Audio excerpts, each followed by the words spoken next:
Good morning, class 6. We will start today the new chapter of civics, chapter 1, diversity. So, first of all, we will learn about the meaning of the chapter. What is the meaning of diversity? In the last video, we have been completed the chapter history, and we have completed the question answers also. So, please note down your question answers in your notebook. Make only one notebook and complete your notebooks. Whenever I will ask you, you will submit, and then I will check the notebook. Okay. So let's move toward a new chapter, civics, diversity. Now, what is the meaning of diversity over here? This is a word which I think you have been heard or not. Let's start the meaning. What is the meaning of diversity? Now, means simple word if you remember, or you should remember every time. Differences.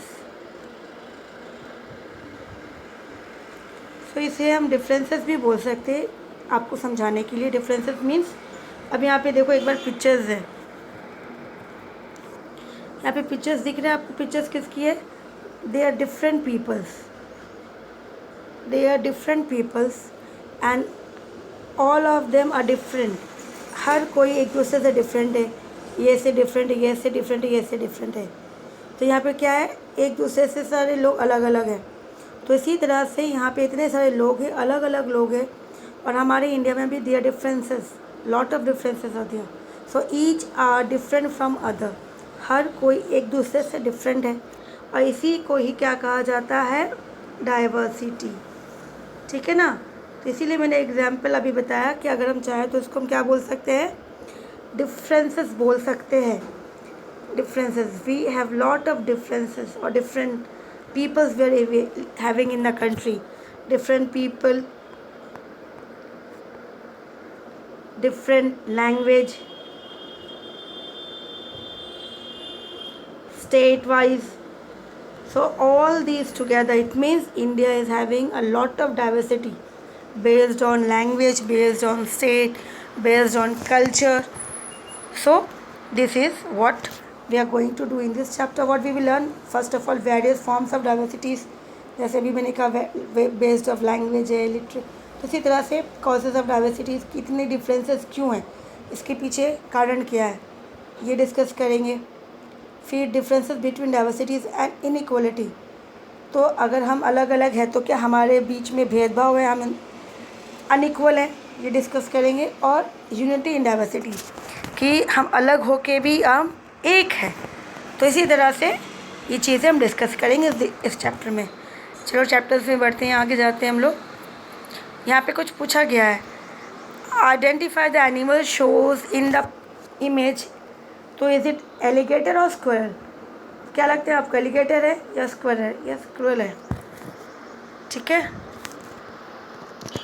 चलो आगे बढ़े. अब यहाँ पे आता है meanings में. Meanings में अगर हम जाते हैं, if you compare your answers with the one of your friend, you will notice that some of your friends agree with you, other do not. This differences is. Now सबसे पहले आगे वापस जाते हैं. If you compare your answers, अगर आप अपने answers को कंपेयर करते हो, whatever, whenever you have any queries, जब भी आप कोई क्वेरी करते हो, कोई प्रॉब्लम होता है, और सब अपने अपने आंसर्स बताते हैं, तो उसी आंसर्स में आपके आंसर्स, आपके फ्रेंड्स के आंसर्स मिलते हैं. कभी मिलते हैं, कभी नहीं मिलते होंगे शायद. जब भी डिबेट होता है, सबके राय बराबर नहीं होते. तो you will notice that some of your friends agree with you, others do not. कोई एग्री करेंगे, कोई एग्री नहीं करेंगे कि नहीं आप सही हो, आप सही नहीं हो बोल के.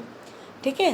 तो इसी तरह से दिस डिफरेंसेस इन ओपिनियंस. तो ये जो डिफरेंसेस आ रहा है किसमें? ओपिनियंस में. फिर चॉइस में, फिर प्रैक्टिस में कि आप किस तरह से प्रैक्टिस करते हो, एंड अपीयरेंसेस कि आप उससे अलग दिखते हो, आप उसकी जैसे नहीं हो, इज़ कॉल्ड एज डाइवर्सिटीज़. इसी को डाइवर्सिटी कहते हैं, जो हम इस चैप्टर में पूरा डिस्कस करेंगे. ओके. तो इसी तरह से डाइवर्सिटीज़ बहुत ही. तो इसी तरह से इस चीज़ों को एक बार वापस रिपीट कर लेते हैं कि जब भी आप कोई अपनी आंसर्स, आपके पास कोई टीचर्स कुछ क्वेश्चंस पूछते हैं, तो जब आप आंसर्स देते हो तो मे बी आपके फ्रेंड्स के साथ आपका आंसर्स किसी के साथ मैच करेगा, किसी के साथ मैच नहीं करेगा. ठीक है. आपकी ओपिनियंस जो होगी अलग हो सकती है. आपका चॉइस उनके साथ अलग हो सकता है, आप किस तरीके से उसे यूज़ करते हो, प्रैक्टिस में रखते हो, वो उसका अलग हो सकता है। और आपकी अपीयरेंस मतलब आपकी फ़िज़िक्स, आप कैसे दिखते हो, वो भी अलग होता है। तो ये सारा जो अलग अलग है यहाँ पे डिफरेंसेस है। तो हमने क्या देखा, इतनी सारी डिफरेंसेस देखी, based on opinions, based on choice, based on practice and based on appearance, all together is called as diversity. तो इसी को क्या कहा जा रहा है, डाइवर्सिटी। तो यही है डाइवर्सिटी। ठीक है, चलो आगे बढ़ते हैं। अब इसकी डिटेल्स में जाएंगे धीरे धीरे, पूरे चैप्टर में इसके बारे में हमें पढ़ना है। Have you ever imagine how our society would look if everybody look the same? कभी हम सोच सको, आप खुद सोच लो कि अगर आपके घर में आपके भाई बहन अगर हैं और सब एक जैसे दिखेंगे तो सबको कितनी बड़ी कन्फ्यूजन हो गई कि कौन आप हो, फिर आपके सिस्टर्स जो होगी है ना वो कौन सी है, ये बहुत सारी प्रॉब्लम टीचर्स को भी हो सकती है। तो इसी तरह से ये बहुत ज़्यादा प्रॉब्लम क्रिएट कर सकता है। The same type of cloth भी पहने अगर हम तो और ज़्यादा प्रॉब्लम होगी। स्पोक द सेम लैंग्वेज, भाषा भी एक बोले, और सेलिब्रेट द सेम फेस्टिवल्स अगर सभी, would it not become very boring? Boring तो होगी, और सबसे बड़ी बात होगी it will be not easier for everyone to find out the same person to whom they are talking, कि वो किसके साथ बातें कर रहा है। सब अगर एक जैसे दिख जाएंगे तो ये बहुत बड़ी प्रॉब्लम हो सकती है। तो would it not become very boring if we see the same things every day? तो ये हमारे लिए बोरिंग भी तो होगी, लेकिन सबसे बड़ी बात है डिफ़िकल्ट बहुत ज़्यादा होगी। तो इसके लिए बहुत ज़रूरी है that God has made us differently. God ने हमें अलग अलग बनाया है, अपीयरेंस अलग अलग दी है, हमारी ओपिनियंस अलग अलग रखी है। तो इसी तरह से डिफरेंट पीपल्स हैं, वो अलग अलग कल्चर्स प्रैक्टिस करते हैं। कल्चर्स किसे कहते हैं बेटा, ये वर्ड आप आगे भी सुनेंगे, culture. What is the meaning of culture? So culture means the way people live their life.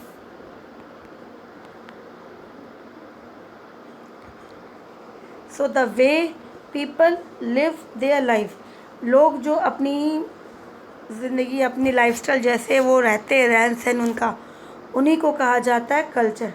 So the people, how, what is the meaning of culture? The way the people live their life.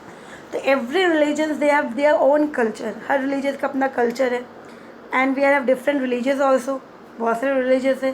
साथ साथ we have different languages. For example religious में ले लो, हिंदू है, मुस्लिम है, सिख है, Christian है, जैन है, Buddhist है, रोडिस्टियंस है, lots other, there are lot of peoples, lot of religions in the world, and languages also. Even in India we are having more than 1500 languages. तो ये चीज़ें जो है बहुत ज़्यादा है। We are all different in terms of appearance also. हम एक दूसरे से अलग भी दिखते हैं, ये भी इम्पॉर्टेंट है। अलग नहीं दिखेंगे तो बहुत बड़ी प्रॉब्लम हो जाएगी। हम अलग दिखते हैं, साथ साथ हमारा व्यूज़, हम क्या सोचते हैं वो भी अलग होता है। हमारी बिलीव्स, हम किस पे विश्वास करते हैं। साथ साथ we practice different religious also, we have different friends also. Some friends belong from Hindu, some from Muslims, some from Christians. So we have different friends and they celebrate different festivals and they speak different languages and we have different states also, क्योंकि हमने देखा states भी है जो based on language के हिसाब से divide किया गया था। तो इसी तरह से all this together makes what, diversity. तो ये क्या पूरा का पूरा क्या बनाया, diversity. It means India is a very big country having lot of diversities, बहुत ज़्यादा डाइवर्सिटीज़ है उसके अंदर, based on language, based on opinions मानते, बिलीव्स मानते। ये तो चीज़ें अलग हो गई, सबसे मेन चीज़ें रिलीजियस पे लेके, ठीक है ना, लैंग्वेज पे लेके ये चीज़ें हैं। तो इसी तरह से ये सारे जो है इसे कहा जाता है डाइवर्सिटी। ठीक है, फिर हम आगे बढ़ते हैं इसके नेक्स्ट में। अब यहाँ पे देखते हैं क्या बोला जा रहा है कि however we must not confuse diversity with inequality. हमें डाइवर्सिटीज़ को अलग रखना है और इनइक्वालिटी को अलग रखना है, इसको मिक्स नहीं करना है। मिक्स करते ही चीज़ जो होगी पूरी की पूरी गलत हो जाएगी, because its meanings are different, इसकी मीनिंग्स डिफरेंट है। तो it is better we should not mix this two. Let's start diversity with inequality. What is the meaning of inequality? Equality all you know, equality बराबर, समान अधिकार, सभी को equal rights, भले वो मेल हो फीमेल हो, रिच हो पुअर हो, सबको बराबर अधिकार दो, गवर्नमेंट देती है। सबसे पहले लॉ का ले लो, रूल्स में ले लेते हैं। अगर कोई क्राइम करता है ना, कोई क्राइम करता है तो उसको पनिशमेंट जो मिलती है तो किस तरह से मिलती है? रिच और पुअर को अलग अलग सज़ा होती है क्या? नहीं, both are equal in the sense of law. तो दिस इज़ इक्वल, यहाँ पे हम सबको बराबर देखते हैं। लेकिन यहाँ पे पूछा गया इनइक्वालिटी, मतलब हम कहीं ना कहीं इनको छोड़ देते हैं। इक्वल जो है जिसे हम बोलते हैं कि हम सबको लेके चलते हैं, लेकिन ये चीज़ें नहीं हो रही है, वहाँ पे क्या आ जा रही है? इनइक्वालिटी, बराबर सबको अधिकार नहीं दिया जा रहा है। तो ये इसकी मीनिंग्स टोटल अलग है और डाइवर्सिटी अलग है। While diversity refers to the state of being different, जहाँ पे डाइवर्सिटी का मतलब क्या था कि हम अलग अलग हैं, लेकिन इसका मतलब ये नहीं कि हम इनइक्वालिटी है, ये टोटल अलग है, ठीक है ना। तो यहाँ पर diversity means being different, inequality is the state of being unequal. तो यहाँ पे देखो यहाँ पे क्या है मीनिंग्स, इनइक्वल का बता दिया, ये रहा है। इनइक्वालिटी का मतलब क्या बताया? A state of being unequal, जहाँ पे हम सबको बराबर अधिकार नहीं देते हैं, बराबर नहीं है। और यहाँ पे डाइवर्सिटी का मतलब क्या बताया गया? Diversity refers to the state of being different, हम डिफरेंट है किस बेस पे? बेस्ड ऑन रिलीजियस, है ना, रिलीजियस, लैंग्वेज, इस तरह से हमने देखा था। तो ये दोनों ही अलग अलग है, ये दोनों मिक्स नहीं होना चाहिए। Inequality emerged out of lack of resources. अब जैसे कोई रिच पीपल है, मान लो, ठीक है, उसके पास पैसा है, उसने मनी को क्या किया? बिजनेस में लगा लिया, बिजनेस में उसको उल्टा क्या हो? प्रॉफिट हुई। तो उसकी प्रॉफिट जो थी, प्रॉफिट अच्छी खासी हुई, तो उससे वो वापस और रिच होने लगा, क्योंकि उसने पैसे इन्वेस्ट किया, फिर पैसे से उसको प्रॉफिट हुई, वापस वो उसे और अच्छा रिच बना रहा है। तो इसमें क्या देखा? उसके पास क्या था? रिसोर्स था। रिसोर्स मीन्स उसके पास पैसे थे यहाँ पर, जिसके लिए उसको यूज़ किया। अब यहाँ पे कोई पुअर पीपल है, उसके पास अगर मनी नहीं है, अब वो जॉब कर रहा है, जो भी कर रहा है, उसके पास जो भी पैसे आ रहे हैं वो पूरा यूज़ कर ले रहा है, उसके पास कोई सेविंग नहीं है, वो कुछ नहीं कर रहा, तो वो गरीब ही रह रहा है। तो इसी तरह से ये रिसोर्सेज है। तो यहाँ पे कहा जा रहा है इनइक्वालिटी इमर्ज। तो ये जो है अनइक्वल जो हो रहा है, ये क्यों हो रहा है? क्योंकि कारण क्या? क्यों? रिसोर्स सबके पास बराबर नहीं है।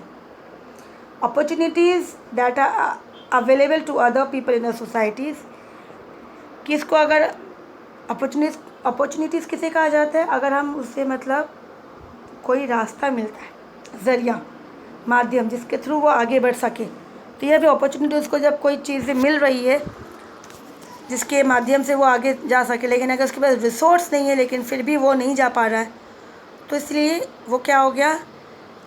उसके बीच में इनइक्वालिटी आने लगी। For instance in India inequality emerge out of the caste system also.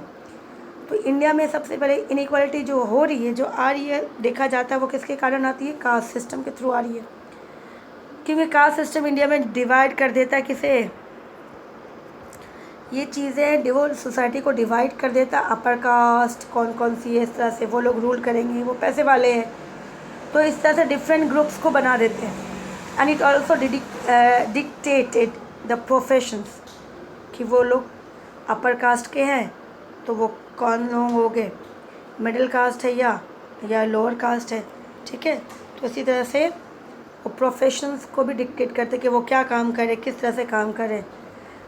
That the member of this groups could practice without being subject to any change, कि अगर वो अच्छे ऊपर वाले कास्ट है तो वो अपनी जो भी काम कर रहे, वो किसी से डरे बगैर वो काम कर सकते हैं। वही चीज़ उल्टा है The irreversible nature of the system ensures that people who belongs to the higher caste enjoy many privileges. तो यहाँ पर ये भी क्या देखा जा रहा है कि अब जो ऊपर वाले लोग थे, मतलब अपर कास्ट के लोग थे, वो तो अच्छा खासा राइट्स इंजॉय कर रहे हैं, क्योंकि वो पहले से जन्म कोई लेता तो उस कास्ट में तो उनको राइट्स मिल जाती है। लेकिन वहीं उल्टा हो जाता, people belonging the so called lower caste, उन्हें कोई राइट्स नहीं दी जाती, उनसे अधिकार छीन लिया जाता कि नहीं, क्या बोल के, क्योंकि आप लोअर कास्ट हो। इन द कंटेम्प्रेरी टाइम, मतलब जो अभी समय चल रहा हमारा, the present time, contemporary the time, the period which is been going on, कैसे बोलेंगे, the period which is going on, ठीक है, इसे कहा जा रहा है।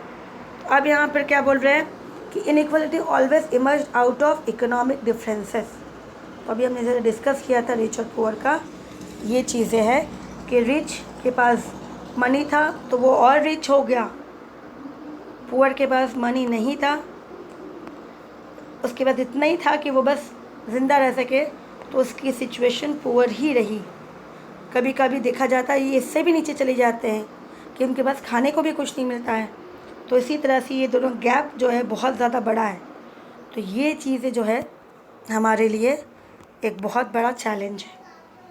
तो ये चीज़ें हमारे देश में सचमुच इनइक्वालिटीज़ जो बेस्ड ऑन कास्ट सिस्टम कहा गया, ये एक बहुत बड़ा चैलेंज है जिससे हमें लड़ना है, इसे हटाना है, ठीक है। तो ये था इनइक्वालिटी के बारे में।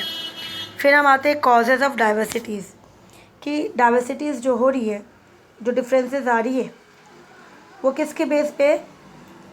तो यहाँ पे अलग अलग लिस्ट दिया, सबसे पहले हिस्ट्री, फिर दूसरा ज्योग्राफी, फिर ऑक्यूपेशंस के लोग क्या काम करते हैं, हिस्ट्री की वो कहाँ से बिलोंग कर रहे थे, ज्योग्राफी किस तरह से क्या कर रहे थे, ऑक्यूपेशन उसका जॉब क्या था, लैंग्वेज कौन सी भाषा है, कौन से रिलीजियस को अपना रहे थे, उसकी कैरेक्टरिस्टिक्स क्या, पीपल्स क्या कर रहे थे, ये इस बेस पे उनको उन्होंने डिवाइड किया, ठीक है। तो देखते हैं यहाँ पे अब आता है हिस्ट्री। जो पहला टॉपिक था हिस्ट्री, उसमें से people around the world travel from one country to other. हमने एंशियंट टाइम से देखा था कि लोग जो थे, एंशियंट टाइम से ही देखा कि वो लोग जो थे आसपास, जैसे इंडिया, ठीक है, तो वो माउंटेन से आए, अफ़गानिस्तान से आए, यहाँ पे इराक, ग्रीक, वहाँ से इंडिया में एंटर किया, वो वेस्ट के थ्रू। फिर जब ब्रिटिशर्स इंडिया में आए तो इस तरह से, इस रास्ते से आए, इसी के रास्ते से इंडिया आए। तो इसी तरह से एंशियंट टाइम से ही देखा जा रहा है ट्रैवलर्स जो है इंडिया में आ रहे थे, किसके लिए, उनको कुछ नया ज़मीन, मतलब जो किंग थे उन्होंने रूल किया, इसलिए न्यू लैंड खोजा उन्होंने। कोई लोग जॉब्स के लिए आए, कोई बिज़नेस के लिए आए। तो इसी तरह से ये इसकी हिस्ट्री है। और इसी तरह से यहाँ पे वो लोग इंडिया में आ गए, जैसे मान लो मुस्लिम्स आ गए, ठीक है, तो ये एक नया रिलीजन्स यहाँ पे आ गया, उनका नया रिलीजियस आ गया। फिर साथ साथ कल्चर्स भी उनका खुद का अलग आ गया। फिर इसके बाद हम मान लेते ब्रिटिशर्स इंडिया में आए, तो ब्रिटिशर्स आए तो वापस एक न्यू रिलीजन्स आ गया, नॉन से क्रिश्चियंस, तो रिलीजियस क्या हो गया, कौन सी आ गई, क्रिश्चियंस आ गई। फिर उसका खुद का अपना कल्चर हो गया। तो इसी तरह से मान लो कि इतने सारे जो है लोग इंडिया में आए, तो इसकी हिस्ट्री थी। तो इसी तरह से इसकी डाइवर्सिटीज़ है। सम ऑफ देम ऑल्सो सेटल, जैसे अब वो यहीं रह गए थे, गए नहीं थे, इसके लिए धीरे धीरे उसने अपना शुरुआत किया, कल्चर्स को इन्वेट किया। So when new customs and the prevailing cultures of the native amalgamated means diverse, तो जब वो मिल जाता है, उनके साथ मिक्स हो जाता है, तो फिर धीरे धीरे हमें क्या मिलता है, एक नया डिफरेंसेस मिलता है, मतलब हमें एक नया डाइवर्सिटी मिल जाती है, क्योंकि उनकी लैंग्वेज अलग है, लैंग्वेज भी अलग आती है, इन लोगों की लैंग्वेज भी अलग थी। तो इसी तरह से ये चीज़ें हमें नज़र आई। तो ये हमारा था history. Diversity, diverse social practice also introduce, for example when Muslim rulers came as petals. तो ये चीज़ें जो हमने डिस्कस की थी अभी, वो चीज़ें था, ठीक है। फिर हम ज्योग्राफी में आते हैं। अब वो था कि दैट कंसिस्ट ऑफ लैंडफॉर्म्स, अलग अलग हमारे पास माउंटेन है, डेजर्ट, फर्टाइल प्लेन है, प्लेटो, कोस्टल एरिया है, आइलैंड्स भी है। तो जोग्राफिकली जो है हर एरिया का क्लाइमेट अलग है। माउंटेन में अगर हम जाते हैं तो बहुत सर्दी है ना, ठंडी बहुत है वहाँ पर। डेजर्ट में गर्मी बहुत है। फर्टाइल में कि एग्रीकल्चर बहुत अच्छा होगा, वहाँ पे एग्रीकल्चर अच्छी होंगी। प्लेटोज ठीक है, ज़्यादा उतना गर्मी नहीं है, सर्दी नहीं है। कोस्टल एरिया भी वैसे ही है, ज़्यादा गर्मी नहीं, ज़्यादा सर्दी नहीं है। आइलैंड सराउंडेड विद द सी, जो पूरी तरह से कवर होता है किससे, वो पानी से, समंदर से कवर है। तो इसी तरह से उसकी क्लाइमेट जो है इम्पॉर्टेंट है कि उसकी गर्मी है, सर्दी है। तो क्लाइमेट के साथ साथ वो, अगर मान लो कोस्टल एरिया में बात करते हैं, तो कोस्टल एरिया में यहाँ के लोग क्या करेंगे, यहाँ का जो है वो लोग समंदर पास में है, तो वो लोग क्या है, उनके लिए बिज़नेस क्या करेंगे, फ़िशिंग करेंगे। वो फ़िश इंडस्ट्री खोल देंगे, फिर फ़िश यूज़ करेंगे फूड में, खाने के लिए भी फूड में यूज़ करेंगे। इसी तरह से ये चीज़ें उनके लिए हो गया। फिर वहीं पर अगर हम मानते हैं नॉर्थ में, अगर हम जाते हैं नॉर्थ की बात करते हैं, तो नॉर्थ में जो है यहाँ पर इस तरह से, तो ये एरिया जो था नॉर्थ वाला, ठीक है, तो यहाँ पे माउंटेन्स है बहुत ज़्यादा, तो लोग ठंड, बहुत ज़्यादा सर्दी है, तो यहाँ पे इनका जो फूडिंग है वो अलग फूडिंग है, इनका फूड अलग है, क्योंकि उस सर्दी में उनको फूड जो चाहिए, उनको बॉडी को क्या करना है, बॉडी को गर्म करें। फिर प्लेन एरिया में, क्योंकि यहीं से गंगा रिवर फ्लो करती है, गंगा रिवर यहाँ से फ्लो करती है, तो ये एरिया जो है गंगा रिवर जहाँ से फ्लो कर रही है, मतलब यहाँ से गंगा रिवर फ्लो कर रही है, रिवर गंगा, तो ये हमारा नॉर्थर्न प्लेन हो गया, यूपी उत्तराखंड, ये यूपी उत्तराखंड से यूपी आ गया। तो ये एरिया जो है ये किसने बनाया, रिवर्स ने बनाया। तो ये एरिया जो है बहुत फर्टाइल है। फर्टाइल मतलब उपजाऊ, किसके लिए फर्टाइल, एग्रीकल्चर्स के लिए। तो इसी तरह से हर एरिया के लिए कुछ ना कुछ अलग अलग है। तो ये था इसका जोग्राफिकल इफेक्ट्स, जिसके लिए लोगों ने अपने अपने खाने पीने में चेंजेस किया। फिर उनका जो है अर्निंग, कि वो जिस तरह से उसकी बस साथ साथ उसके कपड़े पहनना, गर्मी है तो उनको क्या पहनना पड़ेगा, ऐसे कपड़े पहने होंगे, कॉटन कपड़े पहनने पड़ेंगे। तो इस तरह से इनका ये लाइफस्टाइल जो था इसके अकॉर्डिंग था। तो ये हमारा दूसरा डाइवर्सिटीज़ है, ठीक है ना, बेस्ड ऑन जोग्राफी हमने पहले पढ़ा, बेस्ड ऑन हिस्ट्री, ये था बेस्ड ऑन जियो था, जोग्राफी। फिर आगे बढ़ते हैं हम। अभी पिक्चर देख लो, ये जो है पिक्चर्स किसकी है, ये माउंटेन्स की, ये प्लेन्स की, यहाँ पे दिख रहा है आपको लैंड फॉर्म्स है। ये कौन सा है, ये डेजर्ट है, ये पूरा डेजर्ट एरिया, ये प्लेटो है, ये प्लेटो एरिया है। तो ये हमारा हो गया mountain, MT, P for plain, PT for plateau and D for desert. तो ये हमारा पिक्चर्स है। तो यहाँ पर ही और यहाँ सभी में इवन एनिमल्स भी अलग अलग, सभी तीनों सभी पिक्चर्स में जो भी है एनिमल्स भी अलग अलग है। They are all adopted according to the climate, कि इस क्लाइमेट में जैसे डेजर्ट में आपको कैमल मिलेगा, कैमल और कहीं नहीं मिलेगा, वहीं पे जो एनिमल्स हमें माउंटेन में मिलेगी हमें प्लेन में नहीं मिलेगी। तो इसी तरह से इनकी जो है फूडिंग, लाइफस्टाइल्स, कल्चर सभी अलग है। तो ये हमारा डाइवर्सिटीज़ है। तो आज हम अपने यहीं तक कर लेते हैं, फिर हम लोग नेक्स्ट क्लास में आगे बढ़ेंगे। तो प्लीज़ आप जो है इस चीज़ों को बेटा बार बार देखें और समझने की कोशिश करें। प्रॉब्लम हो तो मुझसे पूछ सकते हो, लेकिन बार बार जहाँ तक मैं कोशिश कर रही हूँ आपको अच्छे से समझाऊँ, सिंपल मीनिंग्स में, और इसी तरह से ताकि आपको कोई प्रॉब्लम ना हो, ठीक है। तो हम नेक्स्ट क्लास में आगे के टॉपिक्स पढ़ेंगे। Till then take care.